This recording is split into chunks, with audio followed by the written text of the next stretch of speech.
Maya is standing in the checkout line at a baby superstore at 6:40 on a Tuesday evening, cart so full the wheels are dragging, staring at a total on the little screen that reads $1,140. She hasn't even had the baby yet. Theo is 3 aisles back, still deciding between two nearly identical bottle warmers because the sales associate said the cheaper one runs a little inconsistent, whatever that means for warming milk. Maya does the math in her head. They haven't bought the car seat yet. They haven't bought the crib mattress yet. They haven't even picked a pediatrician yet. And they're already past $1,000 on things a newborn will not remember and will barely use. Here's the part nobody says out loud at a baby shower. The baby industry doesn't sell you safety.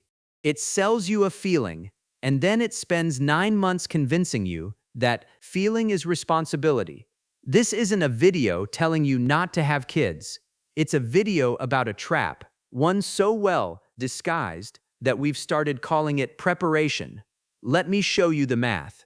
My name is Alex, and I spend a genuinely unreasonable amount of time looking at where people's money quietly vanishes to. If you've ever left a baby store with a receipt longer than your arm and a feeling you can't quite name, hit subscribe, because today on Wealth Adjacent, we're taking apart the one purchase category in America that's somehow immune to budgeting: the first year of a baby. Before we go further, a quick disclaimer. I'm not a financial advisor. This isn't financial advice, and I am absolutely not here to tell anyone whether or when to have kids. That's not my business, and it's not this video. What I am here to do is run the actual numbers on a category of spending we've collectively agreed to never question. Because questioning it feels like questioning whether you love your kid. You'll research a $200 appliance for a week straight, reading every review. You'll buy a crib mattress in 11 minutes because the box said safety certified, and your heart rate spiked. That gap right there is exactly where the trap lives. Let's introduce two people, Maya and Theo, early 30s, combined income around $105,000, expecting their first child in 4 months. They're not reckless. They've read the books. They've got a shared spreadsheet. They even have a line item labeled baby fund. And like most first-time parents, they are currently in the middle of outfitting a nursery for a person who, at this exact moment, is smaller than a watermelon. Let's start with the number, because it is genuinely a little unhinged. Multiple national surveys put the average cost of a baby's first year, not counting childcare, somewhere between $20,000 and $24,000. Add full-time daycare or a nanny, and that number can climb past $35,000 in a single year, depending on where you live. Let me say that again. Some families are spending more on a baby's first 12 months than they spent on their car. 1 year, not 18 years of childhood. 1 year. Where does that money actually go? Roughly a third to childcare alone in households that use it, which has climbed faster than almost any other household expense over the last decade. Another meaningful chunk to gear, the crib, the stroller, the car seat, the changing table, most of which gets used for a matter of months before the baby outgrows it. Then there's medical costs. Even with decent insurance, delivery, and the first round of well-baby visits add up fast. And the rest disappears into an endless, quiet drip of diapers, formula, wipes, and the specific brand of onesie that felt non-negotiable at 2 a.m. in a grocery store. And here's the part that should make you sit up. It's getting worse fast. Childcare costs alone have outpaced overall inflation for years running, in many metro areas now exceeding the cost of in-state college tuition for an infant annually. Baby gear prices have climbed too, partly from general inflation and partly because premium baby brands have figured out that fear is an excellent pricing strategy. Nobody comparison shops a car seat the way they comparison shop a couch. But expensive isn't the trap. Expensive is just expensive. Here's where it becomes a trap. A significant share of new parents aren't paying for this with money they have. They're paying with money they're hoping to have later. Survey data on new parents consistently shows a large share go into debt in the baby's first year, often specifically citing gear and nursery setup rather than the actual medical bills. And a genuinely uncomfortable stat sitting right next to it. A notable share of new parents say they've reduced or paused their retirement contributions specifically to cover first-year baby expenses. Read that twice. People are pulling back from the account that's supposed to fund the next 18 years of that child's life to buy a wooden mobile shaped like clouds. Back to Maya and Theo. By the time the baby arrives, their nursery and gear spending lands around $6,200. Add delivery costs. Add the first pediatrician visits. Add the diaper and formula run that never seems to end, and their first year lands close to $26,000. And that's before either of them has paid a single daycare invoice. They didn't have that sitting in cash. Some went on a card.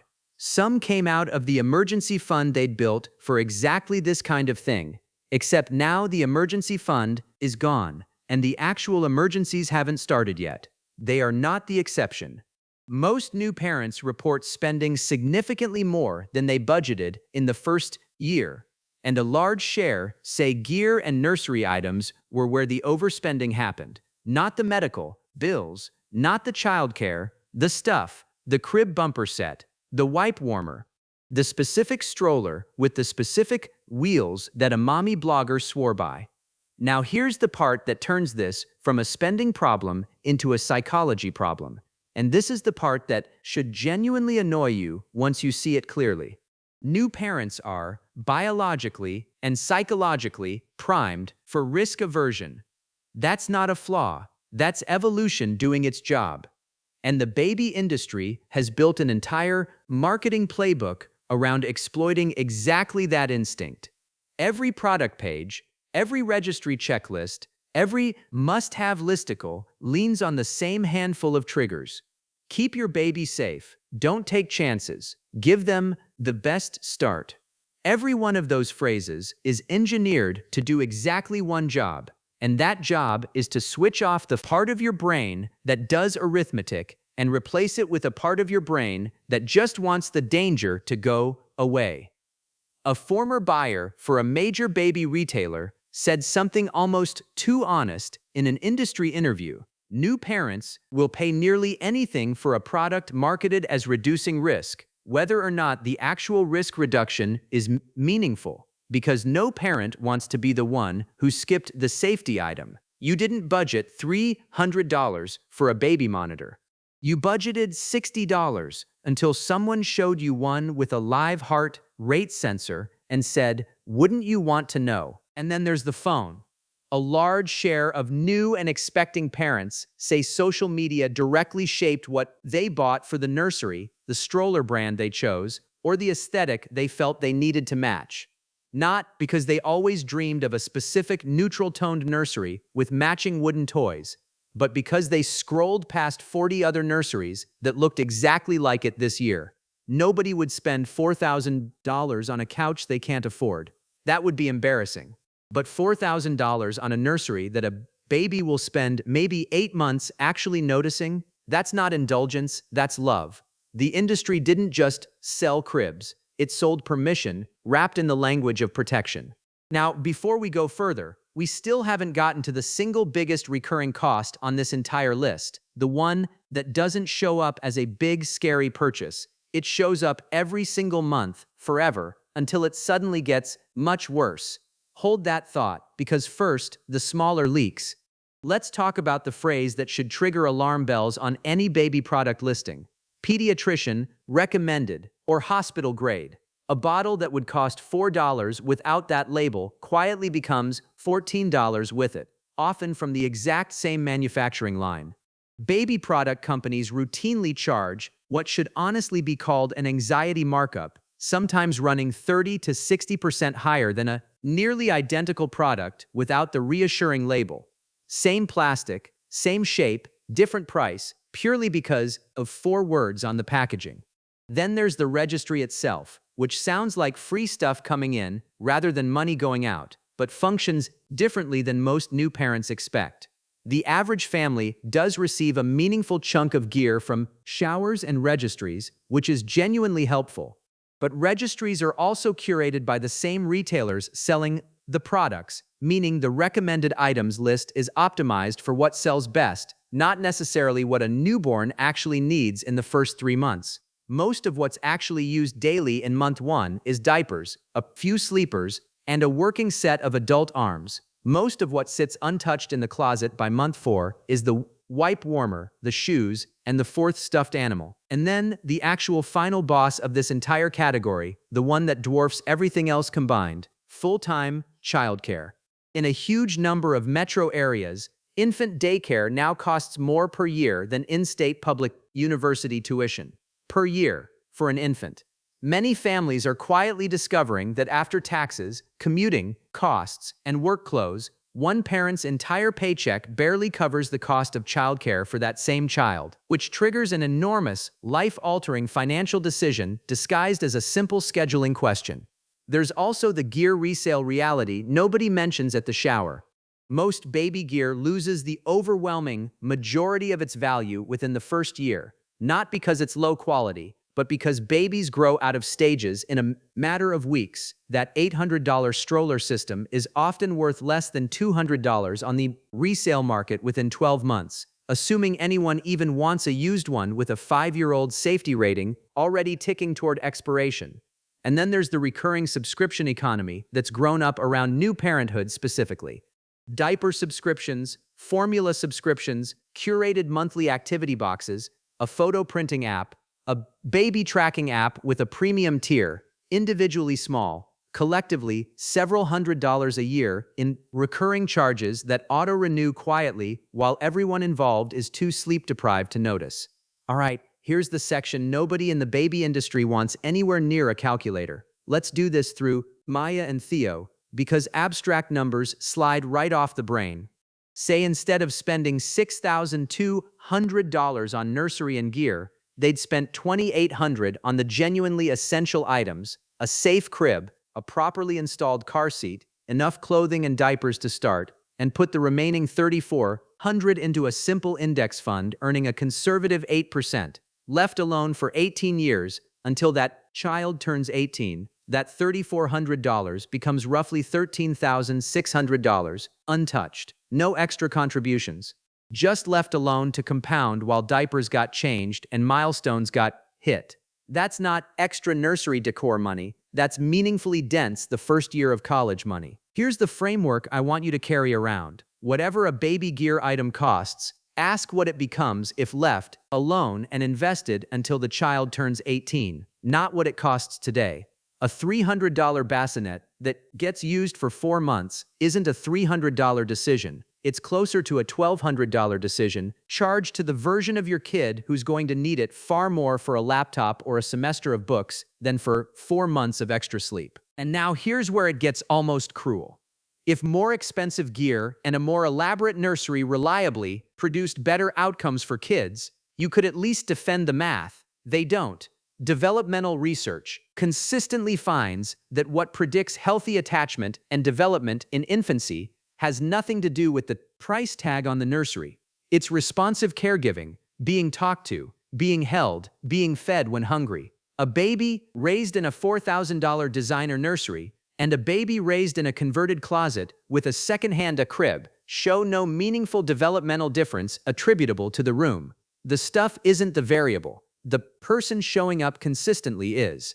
What the research does show matters is parental stress level, sleep, and financial security in the household, which means, uncomfortably, that overspending on gear to relieve anxiety can directly undermine the actual thing that helps a baby thrive, because it adds financial stress to a household that's already running on no sleep. Now, let me keep my promise, because I am not telling anyone to skip safety essentials. I can already hear the objections because I get them every time I make a video like this.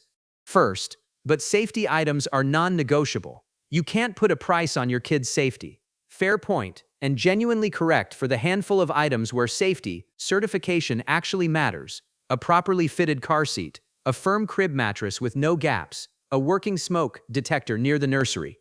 Nobody's suggesting you cut corners there. But notice the hidden assumption in the broader objection that every single item marketed with the word safety carries the same weight as those few. A wipe warmer is not a car seat. A $600 stroller system is not a properly installed car seat. The industry benefits enormously from you being unable to tell the difference in a sleep-deprived, adrenaline-soaked moment. Second, but we want our child to have nice things. Also fair, and there's nothing wrong with that in moderation. But an infant genuinely cannot tell the difference between a $200 organic cotton nursery set and a $40 one from any big box store. That distinction exists entirely for the parents and the people who will see photos of the nursery, which is a completely human thing to want, but worth being honest with yourself about. The actual answer was never buy the cheapest of everything and skip anything nice. It's stop confusing what makes a nursery Instagram ready with what actually keeps a baby safe and cared for. So here's the framework I'd actually use. I call it the safety stuff story rule, and you can run it on any baby purchase in under 30 seconds. Safety. Does this item have an actual evidence-based safety function? A properly rated car seat, a firm mattress, a working monitor? If yes, buy quality. Don't cut corners. Stuff. Is this a convenience or comfort item with no real safety function? A warmer, a specific stroller brand, a designer swaddle. Budget for it, but cap it, and buy secondhand wherever you can. Resale baby gear is everywhere and barely used. Story. Is the real reason you want this item because of how it will look in photos or how it compares to what other parents have? If the honest answer is yes, that's the markup talking, not the value. And it's the first place to cut. A few practical moves fall out of that. Buy the big-ticket gear secondhand or from a local parent group whenever the item isn't safety critical. Strollers and clothes especially hold up fine used. Wait on nursery decor until after the baby arrives. You'll know what you actually use versus what just sat on a wish list. Compare childcare options months before the baby is born, not after. Because the financial shock of daycare costs is easier to plan around than to absorb in month 2. And treat any baby subscription box the exact same way you'd treat a gym membership you're not using.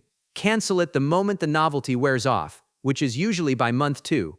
So here's where we land. The baby trap isn't one bad decision made by one anxious new parent. It's a cultural agreement almost everyone quietly signs. That anything marketed toward a baby's safety or comfort gets to skip the math that every other purchase has to survive. That you can't put a price on your child somehow justifies putting an enormous specific price on a wipe warmer.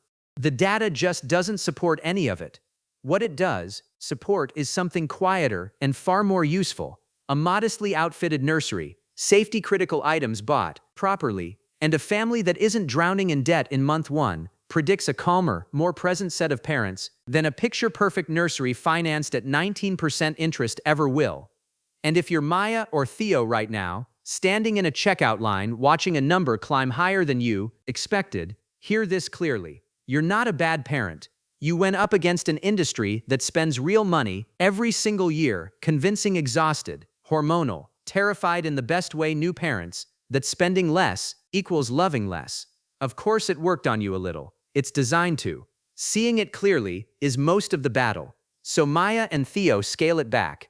Secondhand stroller in great condition, a simple crib, the car seat properly, installed by a certified technician for free at the local fire station, and the rest of that gear budget redirected into an account with the kid's name on it. The nursery still happens. It's still lovely. It's just not financing a chunk of that child's future to prove it. Spend on what actually protects your baby. Skip what only protects your image, and invest the difference, because 18 years from now, that difference is a semester of tuition, or a car, or simply one less thing that kid has to worry about the day they leave home.